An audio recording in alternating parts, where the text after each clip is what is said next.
Welcome back, folks. This is just a quick video, some reaction to last night's game. You'll probably have noticed that we didn't have any content up. We had some real issues with the content after the game. Tried our best to try and salvage some of it, but it was all in vain. So I'm here just to give a quick run through my thoughts in the game. It's probably better if we didn't have any content because obviously an absolutely disastrous night for us. I'm going to run through my initial reaction to the game and then 5 things that we learned about last night's result. I've not seen the game back, I haven't watched it back. I think the first half was quite cagey. I thought Copenhagen maybe started the better before the game settled.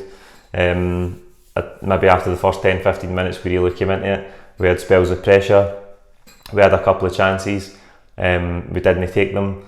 I wouldn't say we had quite as many clear-cut chances as the first leg, but whatever chances we did have, we didn't take them. I remember Forrest's one at the back post that looks like he should just have committed to. I think Edward had a header, the keeper had a blinding save from a header as well. I'm not sure who that was from, as I say, I've not seen the highlights back yet.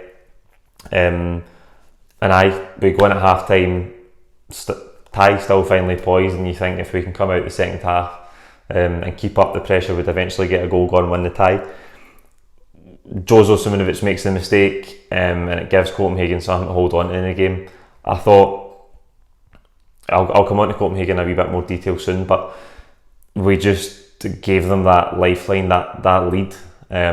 Conceding last night was obviously 0-0 would have done us, 1-0 to us would have done us, but as soon as Copenhagen score, we needed to. Want to take it the extra time, but we needed to go through in 90 minutes.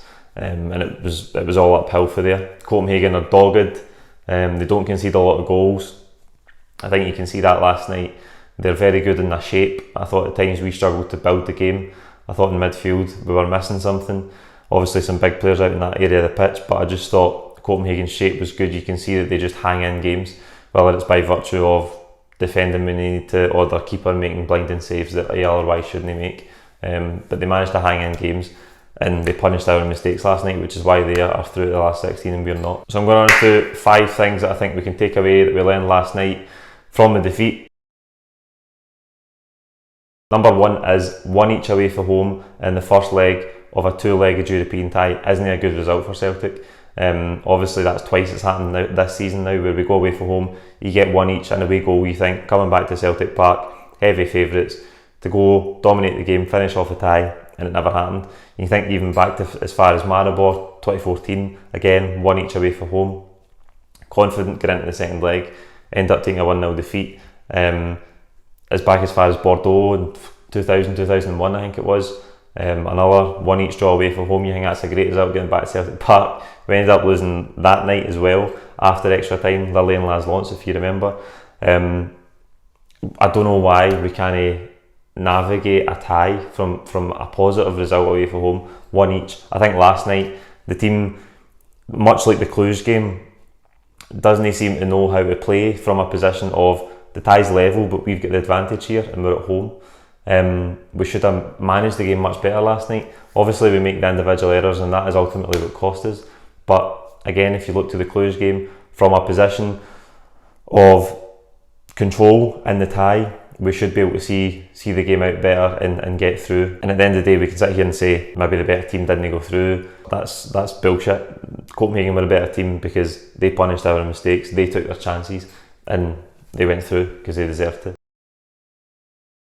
We're in this place right now where I don't think it's, obviously as long as I've been watching Celtic, there's never been this huge difference between how dominant we are domestically and how poor we are in Europe.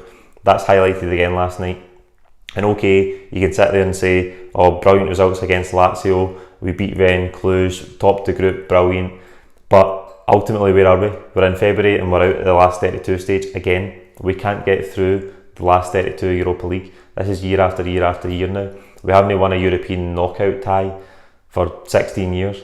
We're not progressing in Europe. That's plain to see. But yet domestically, we're 12 points clear. We've won the last 10 domestic trophies in a row at an absolute canter, and yet we can't seem to make any progress in Europe. And you can point to a million things for that, whether it's the recruitment strategy, whether the board's investing enough money. You can look at the manager, you can look at the players, but we are not progressing in European football terms, and that's irrefutable, absolutely irrefutable. Last night, obviously, as I touched on, Jose Simunovic gave away the first goal, really poor back pass. You can't make those mistakes at that level. Doesn't matter if it's Copenhagen or Inter Milan, Man United, whoever it might be. If you make those mistakes in Europe, they get punished. I actually just said last week in the post-match pint that having him available to come in, someone who doesn't play week in, week out, come in domestically, can do a job, but at that level, he doesn't seem to cut it. There's always been mistakes in his game, and again, I've just touched on how we're not progressing in Europe.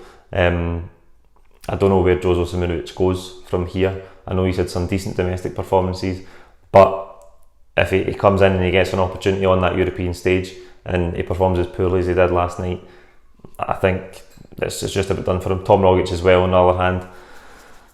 I mean, he's only sixth out of the season last night.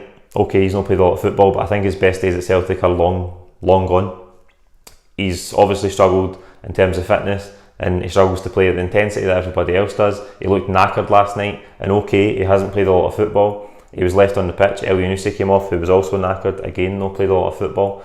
But Tom Rogic's best days are behind him, and he's got to do something to get them back, because otherwise I think his days are numbered at Celtic. He's given us some brilliant moments and he's been absolutely superb for us, but he's just at that stage now where he's absolutely plateaued. He can't get in the team, and then last night, I mean, his overall play wasn't spectacular, and he makes that horrible mistake at one each.